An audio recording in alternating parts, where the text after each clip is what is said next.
Hello there. How's your week going? I hope it's going good or better than the last one. And it's February, so start a new month.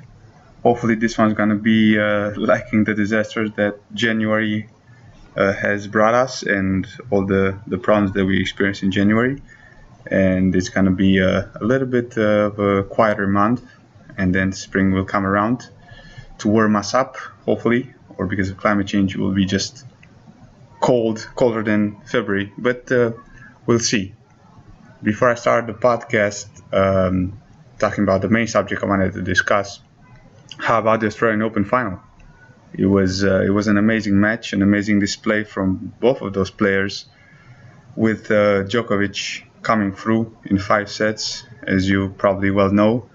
It was amazing tennis, the highest level from both of them, and Djokovic pulled all the tricks in his sleeve to pull it through, and he stayed there. He stayed mentally strong. There was a lot of this game. It was mental, and actually, team has a game that can bother Djokovic, and has in the past, because he won the past 5 matches he played with Djokovic. He had 4 out of 5 wins in his name. So it's a game that Djokovic is bothered by. But his energy levels were varied, and also he took those timeouts to not only to rehydrate and re-energize, but also to break the rhythm, which is what all smart players should do at all levels. And the tactics of team were great. He had it down. He had a few mistakes. He had a few disconnections, and that's all it takes at the higher level. Just a few missed shots on your serve, and then you get broken, and you have some issues like he had in the 4th set where he was supposed to close it. I think he had an easy volley. He started the game like that, and then that affected the way the match went, to be honest. Just 2 games can make a huge difference at this level when you get disconnected. And he was serving slice to Djokovic's forehand, which great serve, great idea. Djokovic's backhand is, I would dare to say, stronger or much stronger than his forehand. And even though he's probably one of the best returners, if not the best returner on tour, especially on that surface. His forehand is a bit weaker, if I can say weaker. Now you understand when I'm saying weaker, I'm saying a little bit weaker than his backhand return. His backhand is also solid, and team was banking on that serve out wide or to the tee, depending on which way you're looking from, and he was pressuring him with those shots, inside out forehand, beautiful shots by team. Had a great forehand. His backhand collapsed a few times where he had angles to pass, because he was taking Djokovic so far out wide on his forehand that he could theoretically pass him on the backhand, or he was taking him so much out wide on his backhand with the inside out and cross court backhand rallies from team side, that team could go down the line, but his down the line timing was not there in even the 2nd or 3rd set.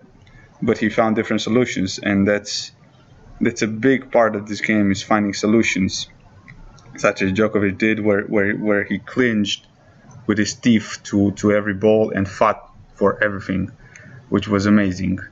Djokovic was obviously very smart, and he was testing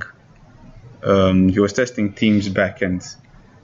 He was probing him, basically saying, okay, let's see how many times you can move around your backhand with your forehand and pass me, and how many times you can hit with a backhand without making a mistake. So he was very smart in that way. When he started coming back, when Djokovic started having the energy back and he could hold the rally without getting past, he was really forcing team to make an error, because obviously if you are Djokovic, you have the confidence that you will probably not get past, and if someone passes you, it has to be an amazing shot. So basically, a daring team to make this amazing shot to win the point. Now, we all know that Djokovic can be a little bit flamboyant, to say it like that, or he has that type of personality that is more explosive. And a lot of people would say that this would lead to his demise or him losing a set or two or even the match. But he is very much in control of that state. He's one of the types of guys that needs to be pumped up in certain ways. That's why you see him shouting, you see him talking to the crowd, you see him talking to the referee, telling him that good job for giving me those 2-point penalties. Now you're becoming famous. Now he is in that very alert arousal and mental state. He is, I would say, even aggressive sometimes. He can be perceived by his body language. But that's the area where you want him to be. Well, you certainly don't want him to be Federer style, because that's a different type of mindset. It's a different type of game. You want him to be a little bit more pumped up. But you see, when he's playing his best tennis, he's pumped up, but he's not getting into external conflicts. So he is varying to those degrees of being pumped up and aroused, basically. But he always brings it back. That's you probably know from the past that he's practicing mindfulness techniques. That's where he is great at. That's what helps him get back into the match. His mindfulness of, wait a second, am I being that pumped up and engaging with others that I'm losing my mind here, I'm losing my focus, I'm not doing what I'm supposed to do, I'm not focusing on every ball, or am I pumped up and I can get everything and I feed off the crowd, I feed off the opponent's ball, I feed off his struggles, and I feed off myself being able to put 10,000 balls in. When you see him in that state, he's almost unstoppable. And he probably lost the second set, where he got broken there because of the mindset. He was agitated after the 2-point penalties, not point penalties, 2 warnings for him timing, not actually taking too much time to serve. And then he adjusted that too. He started talking to the ball boys and do it faster so I can give me my towel faster, give me the balls faster so I can go to the baseline, do the bounces that I need to do to get into the point, and then serve without getting penalized. So he adjusted in multiple levels. Team played a very, very high level of tennis, and he could have gotten it again. It was some moments of focus where he had Djokovic pinned down, and if you don't keep those very high players, I mean, we're talking high players, we're talking about elite here. We're talking about Djokovic, Nadal, Federer, and teams too. Zverev, Tsitsipas, those guys are going to be elite. And Djokovic is the top for elite. You're looking at the Grand Slams too. If you do not exploit the opportunity to the maximum, and if you also get disconnected just a little bit, that's enough for them to come back.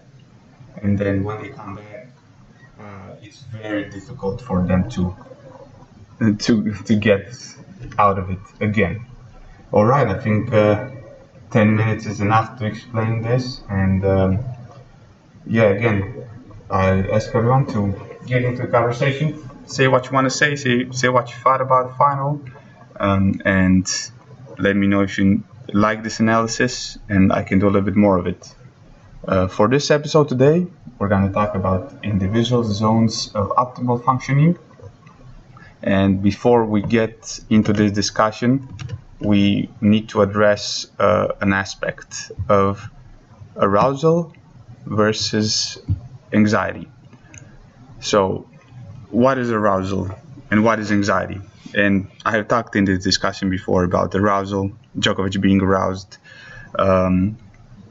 at a certain level, and that helps him, versus maybe other players do not get helped by that. But okay, arousal reflects general physical and psychological activity. So how awake you are, if you want to put it that way, if you want to put it in a simpler way. And anxiety is a negative emotional state with feelings of worry, nervousness, and apprehension that is associated with the arousal and activation of the nervous system. So anxiety is your body being, let's say, high heart rate, perspiration, shortness of breath, and some people are anxious or interpret things as anxious earlier than other people. What I mean by that, so for example, if my heart is beating before me serving in tennis, or me taking a penalty kick, or me having to make a play in American football, I might be saying that, okay, I'm ready, my heart is beating, I'm pumped up, I'm ready to throw it, this is the perfect state I want to be. Versus some other people might say, oh no, my heart is beating super hard, I'm starting to shake, I think it's not good, I shouldn't be this nervous, I should be super relaxed. So this is also an interpretation of your physical events. That's what anxiety is. And some people have a higher anxiety, while others have a lower anxiety. And in older models, you see this playing out differently. So the older theorems had an inverted U hypothesis of arousal performance relationship. So that basically means that you want to keep your arousal and anxiety somewhere in the middle. So that would be universal for all the athletes, all the people, no matter their personalities. You want to be aroused and anxious just somewhere where you are awake, you are aware where you are, but you are also calm and in control of your emotions and feelings, and you are able to drop your heart rate, and actually you should drop your heart rate, and you should start shaking less to be in a proper mental state for performance. But now the new models, which obviously are more comprehensive and I agree with more, this one is called the individual zones of optimal functioning, and it's a model of sport-specific framework that describes the relationship between emotional experiences and relative success in sporting tasks on the basis of individual rather than group-based patterns. So this is the theory, but what does that mean? It means that some people need lower arousal levels to operate at their perfect state, in their flow state, as they call it in sports, and some people need a higher or a lower arousal level to operate at their optimal functioning. So in sports setting, it's more useful to distinguish between, and actually not only sports setting, in any setting in general, it's more useful to distinguish between helpful and unhelpful, or optimal and dysfunctional emotions. So for some athletes, feeling excited is not conducive to performing well. They might interpret that as a threat to their performance and might affect their performance, or not only their interpretation, that actually might not be good for those types of athletes. While others would say that feeling angry helps them to reach their optimal performance state. So again, being angry, good or bad? Well, again, that's depending on the person. Some people are very good when they're angry. They feel like they're more pumped, they feel like they're more ready, they feel like they have to prove something. Yeah. While others actually just, I don't know, their performance really drops.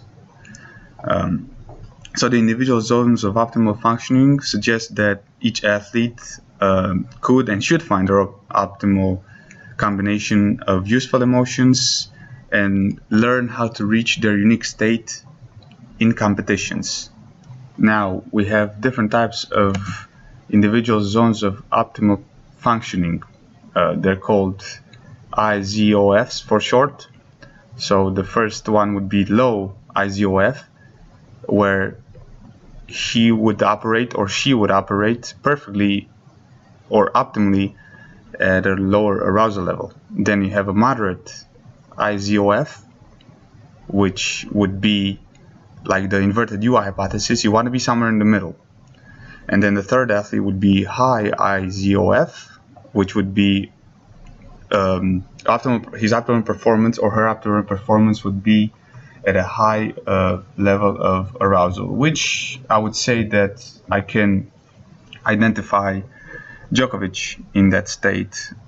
His arousal, his excitement on the court needs to be high, whereas Federer needs to be in a lower arousal state than Djokovic, and the same with Nadal. Maybe it's somewhere in the middle, because you see him getting pumped up, but then he immediately brings it back to his calm state. I would say Djokovic does the same, but he needs a little bit more pump.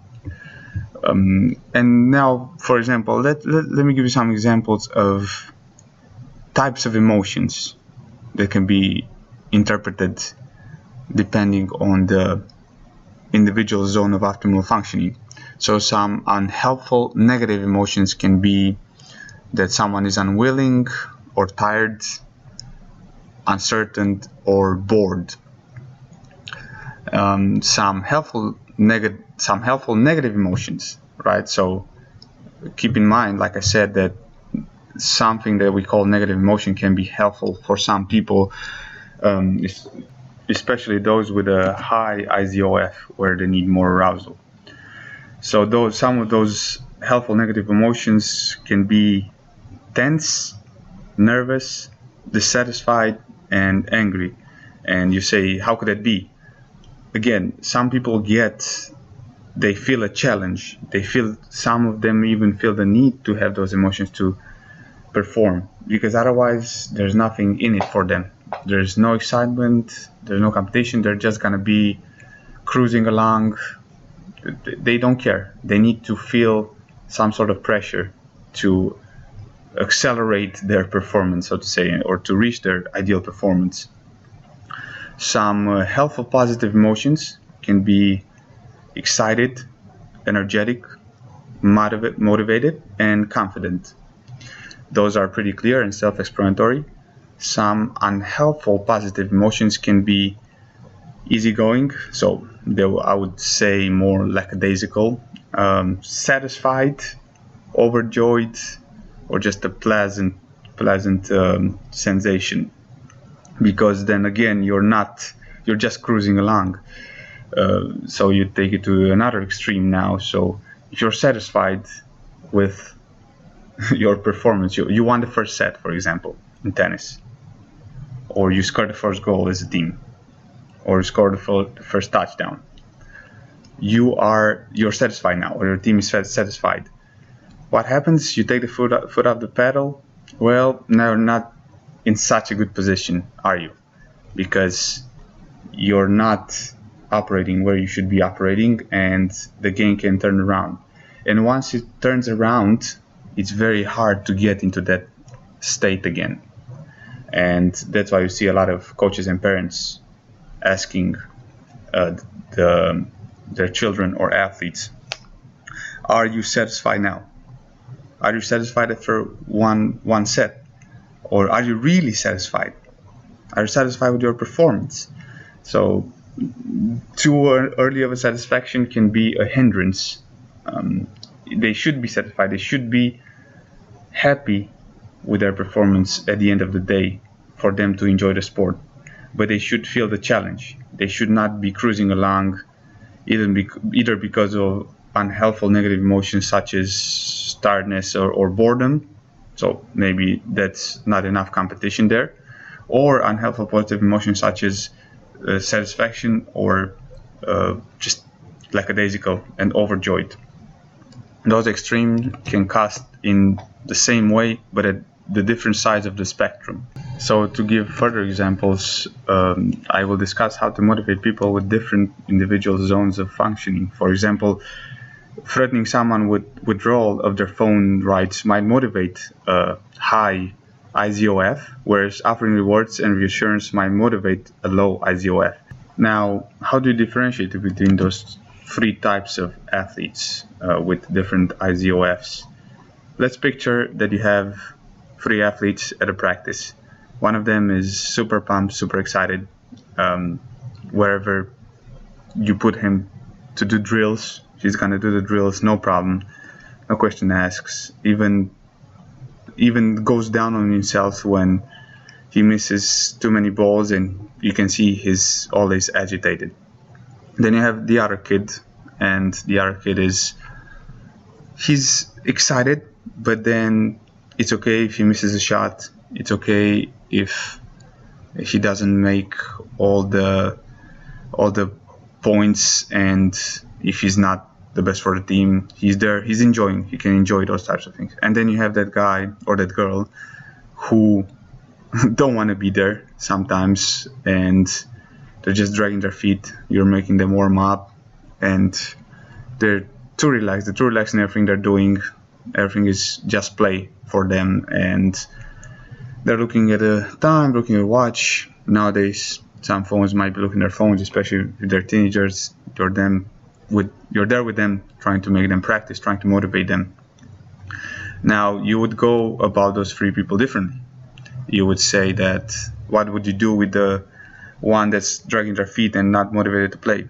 Well, most likely they are a high IZOF.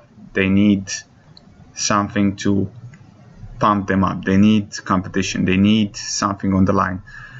For example, like I said before, withdrawing their phone rights might be enough to motivate them to win that set, might be enough to motivate them to run that mile or those 2 miles in that certain amount of time. That might work for them. Or just putting something on the line. Listen, although this is not really ethical to put, let's say, okay, I'll give you 10 pounds or I'll withdraw 10 pounds.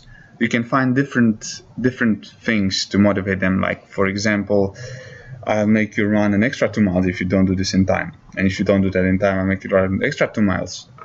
Well, you can take this to a limit, and you have to know their limit so as not to just make them struggle, right? You're trying, in the end of the day, you're trying to make them succeed, but you're trying to make them succeed through challenge. Okay, now let's take the other part of the extreme. The child or person that is agitated. He's always pumped. He makes a mistake. He goes down on himself. He wins a point. He goes crazy. He goes berserk. And he is pushed by those emotions, but can never calm down the middle. And you can see that is not helping his performance. So this is a super important point, because you have people that are going with the flow of emotions, although it's a rarity, I would say, in a sport like tennis, because you have to be in the middle. But most of us have to be in the middle, or have to take those emotions back, control them a little bit. You don't want to be too high, you don't want to be too low. You want to be controlling those in a certain manner. Nothing wrong with fist pumps and jumping and screaming, and that's fine as long as you can bring it back. But again, when you see someone that's doing that, and their game is suffering, their practice is suffering, you can tell that they should be lowering their arousal, because their arousal is too high for them to perform this in an ideal state for them. So what you do with that person or child is you can offer rewards or reassurance. You need to take them to the side and calm them down and explain to them why that's not helping, but then slowly trying to integrate it with the practice, trying to calm things down and make them realize that not every single ball, every single shot is life or death, that they can make mistakes and should be encouraged to make mistakes, especially in practice, in order for them to advance, because there's no advancing without making some mistakes, and even mental mistakes are okay as long as you know what you're doing with them, and as long as you can experiment with them and find your optimal zone of functioning. I know those are difficult things to explain and difficult things to understand. I hope I did my best. And if you have any questions, do not hesitate to write to me, and I will address them and try to explain better the next time. The idea is that you need to know that different athletes are motivated by different things, and also different athletes operate better at different arousal levels.